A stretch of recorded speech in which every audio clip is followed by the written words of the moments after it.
Hey you guys, this is Tamiya Robles from FixMyCreditNow850.com. I am doing a special section of my YouTube social media platforms where it's basically called free game. Free game, right? So if you see free game, then you know I'm giving some free information of or pertaining to personal credit, business credit, funding, what have you. And is basically going to allow you guys to do things on your own. If you're one of those people that just want to do it yourself, then when you see free game, then click on it, try to learn some stuff, and I will be posting up as many videos as possible. There's a lot of free game out there. There's a lot of do-it-yourselves video that you can check out. So I'm just adding it to the playlist here. So you'll see it on my social media. You should see it on my website, fixmycreditnow850.com, Facebook, Credit and First Time Homebuyers Plug. That's one of my many groups.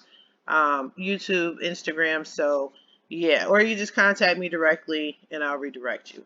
So right now, today, we're going to talk about removing bankruptcies from a credit report. So as many of you know already, I am what you call a factual disputer, where basically what I do is I don't go back and forth with the collection agencies or the original creditors. I never write letters to them unless I absolutely have to, and I haven't had to do that in quite some time, maybe like 2 years.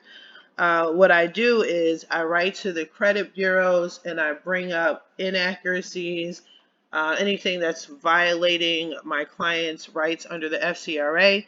I do a dispute letter and I bring it up directly to the credit bureaus and make them address it. I'm not going back and forth with a collection agency or a creditor because they like to go back and forth and say, well, who are you? How did you, what are you talking about? Like they just talk about a whole bunch of stuff just to drag out the time, only to either not do anything or just cause more problems. So I just go straight to the source, which are the credit bureaus.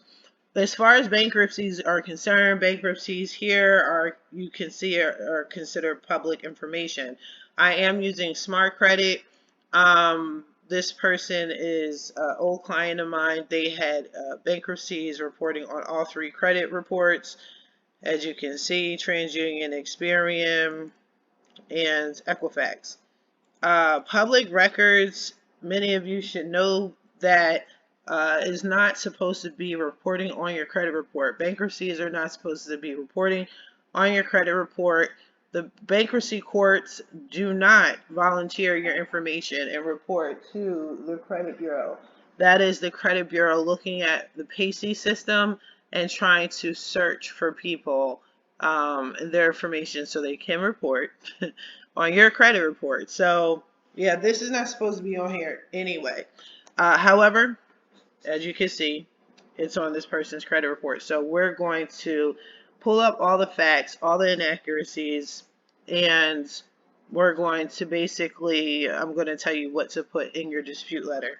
So first of all, everything is by law supposed to be 100% accurate across the board, meaning across all 3 credit bureaus. All the information is supposed to be identical. Anything that's reporting, whether it's positive or negative, should be 100% accurate because why? It's coming from one source. One source should have your name spelled correctly. They should have your address correctly. Whatever they're reporting should be accurate. It should be the same account number. Everything should be straight. It's not multiple accounts for one account. It's one account. So there's no way that if a creditor is reporting to TransUnion that they're reporting different information to Experian and different information to Equifax. They should be reporting the same, but they're not. So that's where I come in. That's what you want to focus on when you're doing your dispute letters on your own. You want to pick apart what they're doing wrong and how it's not 100% accurate across the board. And even if it happens to be accurate information across the board or they are reporting the same thing, you want to pick apart what's wrong with it. Okay, so that's what we're going to do here. So here, this is a bankruptcy, Chapter 7 bankruptcy. you want to make sure that they're spelling everything right. Did they spell chapter correctly? Did they spell bankruptcy correctly? If they did not, you want to bring that up as the many issues that you have with this negative item reporting on your credit report. Let's say they're spelling it wrong. You want to say, you know, unfortunately, this, I don't know what this is. This chapter is spelled incorrectly. Bankruptcy is spelled incorrectly. This is a violation of my rights. I know that everything that is reporting on my credit report is supposed to report 100% accurately. And since it's not, this is a direct violation of my rights under the FCRA. Please delete this account. Now that's just one thing. Then you want to move on to the next.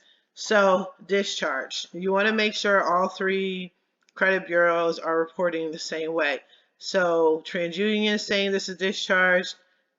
Experian is saying this is discharged. And so is Equifax. So that's fine. You want to move on.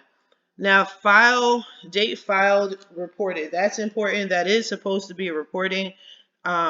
If they were to report on your credit report, this information is supposed to be accurate. So TransUnion says the bankruptcy was filed or reported on November 19, 2012.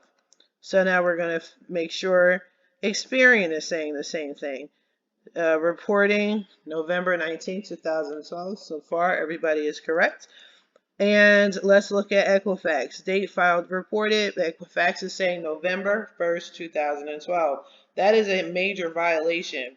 Why is it a violation is because this information should be reporting the same on all three credit bureaus because it's supposed to come from the same source.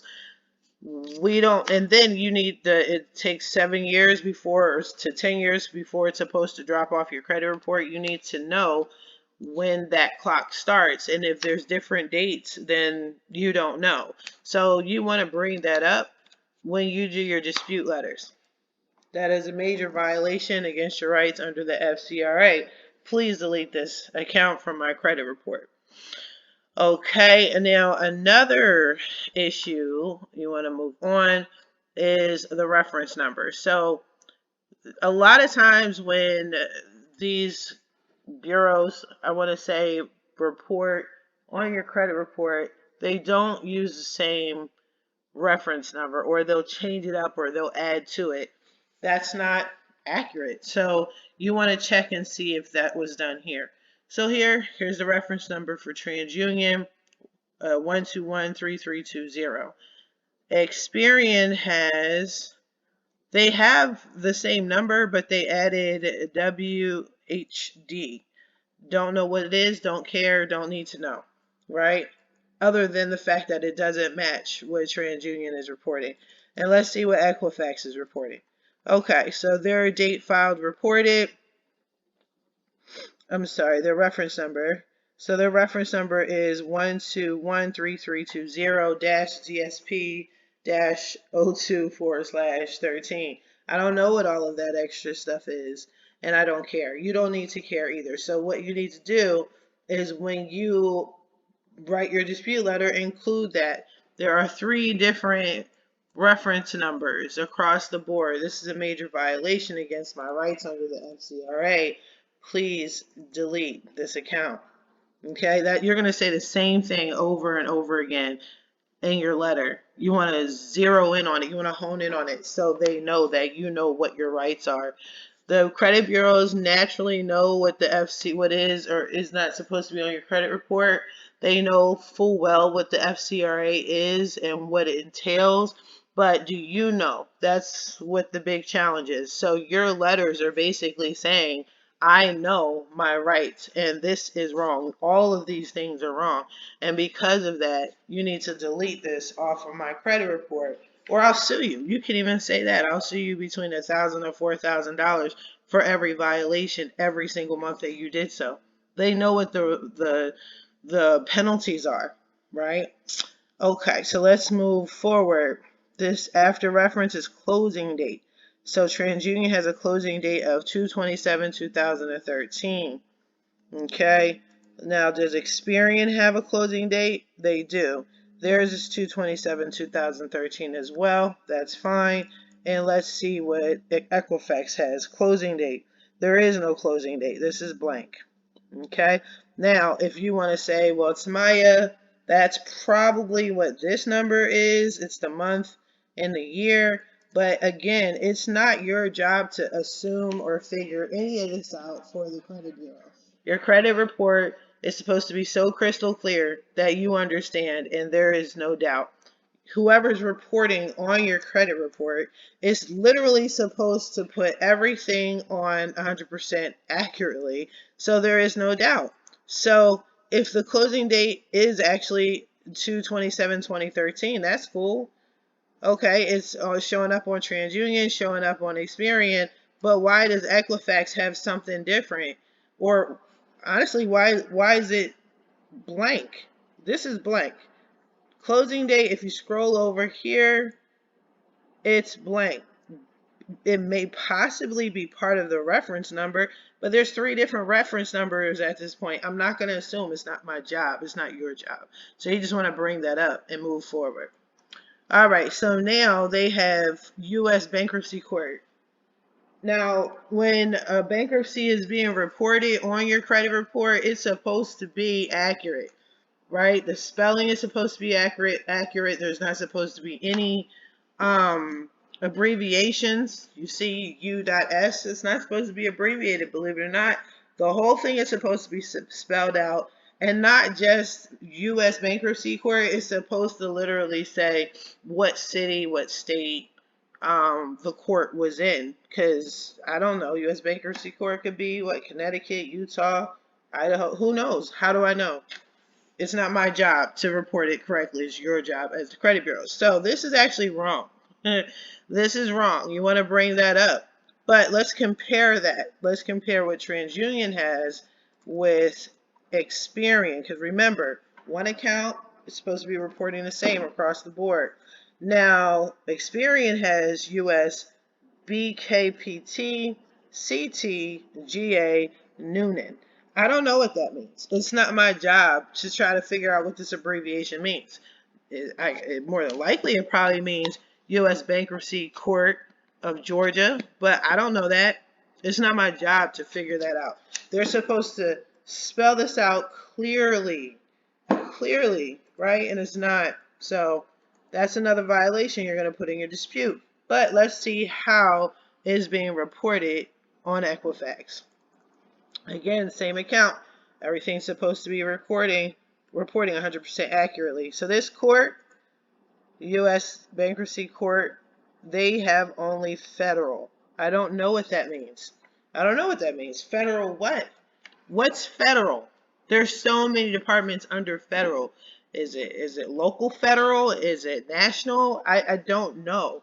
And if I have to ask a ton of questions and that needs an explanation, then I need a dispute letter and you need to explain. Right? So either explain it or delete it.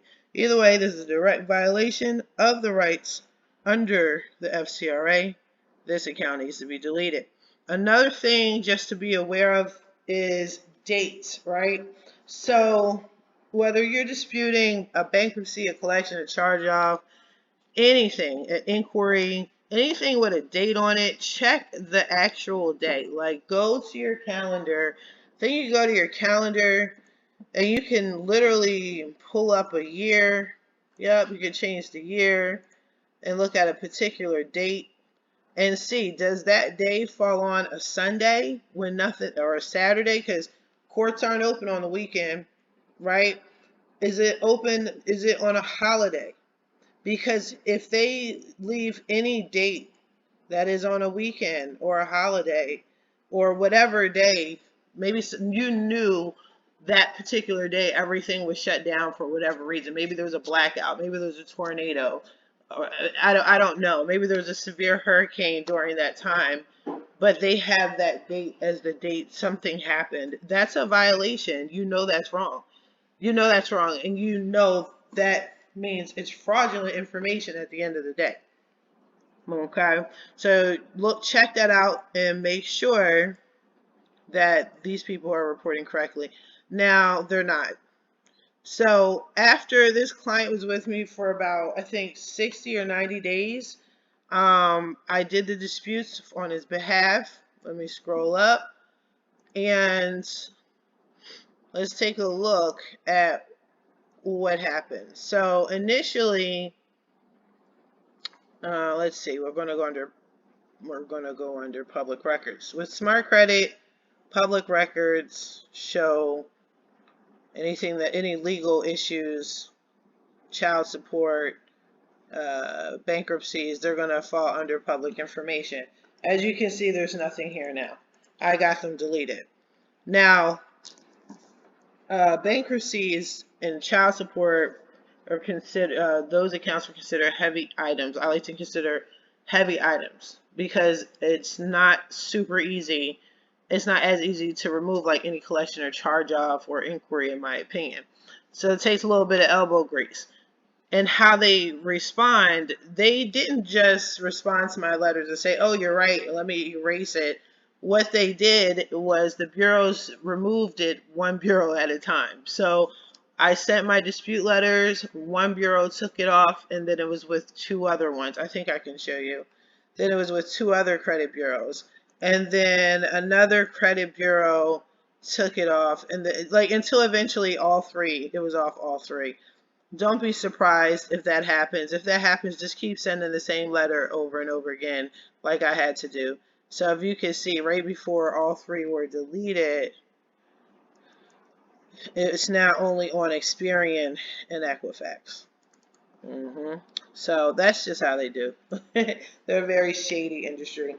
But anyway, I'm going to wrap that up. I hope you guys enjoyed the free game. If you have any questions, give me a shout, leave a comment. You can go on if you need help doing this on your own and you want Fix My Credit Now 850.com to do it, just definitely hop on a website, schedule yourself a free consultation. You can find me on so many social media platforms. I will post it in the description box, but I'm really big on Facebook. I have several thousand followers. My main Facebook group is Credit and First Time Home Buyers Club. I'll put that in the description as well. Other than that, you guys have a good one. Enjoy this free game. I'll talk to you guys soon.